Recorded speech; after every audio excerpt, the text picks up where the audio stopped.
Hungary देश में करोली टाकेट्स नाम का एक सेना जवान था। वो पिस्टल शूटिंग में महारत हासिल कर चुका था।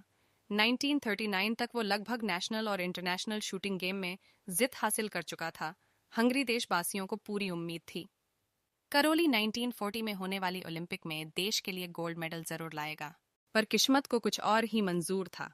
आर्मी कैंप में प्रैक्टिस के दौरान एक हैंड ग्रेनेड करोली के हाथ में ही फट गया। उनकी जान तो बच गई, पर उसका वही हाथ कट गया जिससे वो निशाना लगाते थे। उसी पल उनकी सारी उम्मीदें, सपने टूट गए। इस हादसे के बाद वो कई महीनों तक सबसे दूर गुमनामी में रहने चले गए।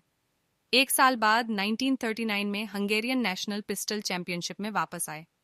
उसमें हिस्सा ले रहे पार्टिसिपेट्स ने उनसे हमदर्दी की और बोले, अच्छा है तुम खेल देखने आए हो, इससे तुम्हारा दिल भी लगा रहेगा। पर सब हैरान रह गए जब करोली ने कहा, मैं दर्शक नहीं बल्कि प्रतियोगी बन के आया हूं।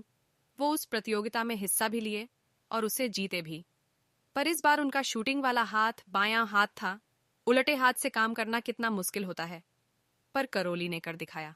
वो जब गुमनामी में चले गए थे, वहां वो दुखी रहने के बजाय यही सोचे, जो हो गया है वो बदल नहीं सकता। मेरा दायां हाथ कट चुका है, उसके लिए दुखी होने से कोई फायदा नहीं। और वो पूरी मेहनत करने लगे। अपने बाएं हाथ को ट्रेनिंग देने में बहुत मुश्किल हुआ, पर लगातार कोशिश से वो इसमें सफल हो गए। अब उनकी नजरें 1940 में हो रही ओलंपिक पे थी, पर यहाँ पर भी भाग्य कुछ और ही खेल खेल रहा था। विश्व युद्ध की वजह से ओलंपिक को रद्द कर दिया गया, पर करोली इतनी जल्दी उम्मीद छोड़ने वालों में से नहीं थे। 4 साल बाद होने वाली ओलंपिक की तैयारी में वो जुट गए। जब वो समय आ गया तो कुछ और ही होना लिखा था। शायद भाग्य करोली की हिम्मत और धैर्य को और भी ज्यादा परखना चाहता था। 1944 में भी ओलंपिक को विश्व युद्ध की वजह से फिर से रद्द कर दी गई। इस परिस्थिति में कोई भी हिम्मत हार जाता, पर करोली अलग ही मिट्टी के बने थे। उनमें बहुत इच्छा शक्ति और अपनी लक्ष्य को पाने का दृढ़ संकल्प था। वो अपना पूरा ध्यान 1948 में होने वाली ओलंपिक की तैयारी में लगा दिए। आखिरकार वो दिन आ ही गया। 1948 के ओलंपिक में अपने से कहीं ज्यादा जवान और जोशीले प्रतियोगियों को हराकर अपना और अपने देश का सपने को पूरा किया।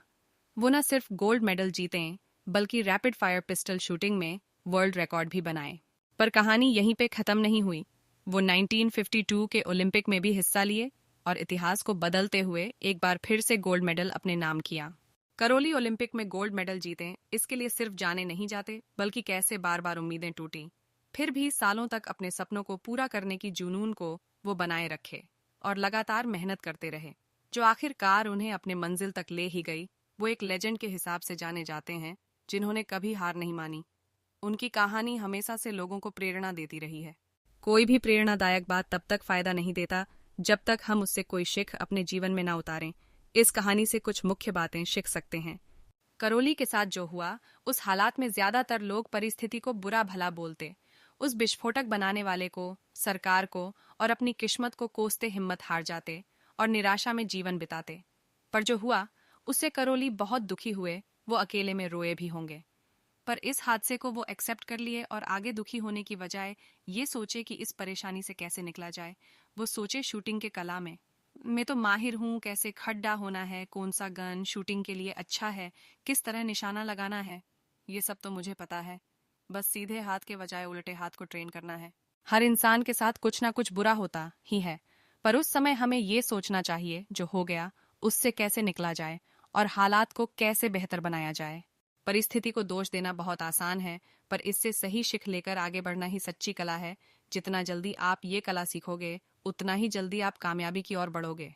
हम अपने आप को बेहतर बना सकते हैं जो हमारे कंट्रोल में नहीं। उस पर गुस्सा होके फ्रस्ट्रेट हो कोई फायदा नहीं होता, सिर्फ हमारा समय बर्बाद होगा। उदाहरण के तौर पे अगर बारिश की वजह से ट्रैफिक जाम हो जाए और उसमें हम फंस जाए तो क्या कर सकते हैं? उस वक्त गुस्सा होके एनवायरनमेंट या खराब रास्ते को कोस के क्या होगा? कोई फायदा नहीं, सिर्फ हमारा गुस्से से खून जलेगा। इसीलिए जो बेहतर किया जा सकता है उस पे ध्यान दें और उस पे अमल करें। जितना जल्दी आप खुद पे विश्वास करोगे, बेहतर चीजें सीखना, लगातार कोशिश करते रहना और जो है पास उसका शुक्रगुजार रहना, इसी से ही एक दिन बड़ी अचीवमेंट मिलेगी। लक्ष्य की ओर जाने में कई बाधाएं आती हैं।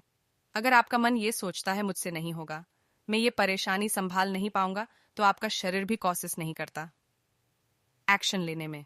जल्द मिलेंगे नए वीडियो के साथ।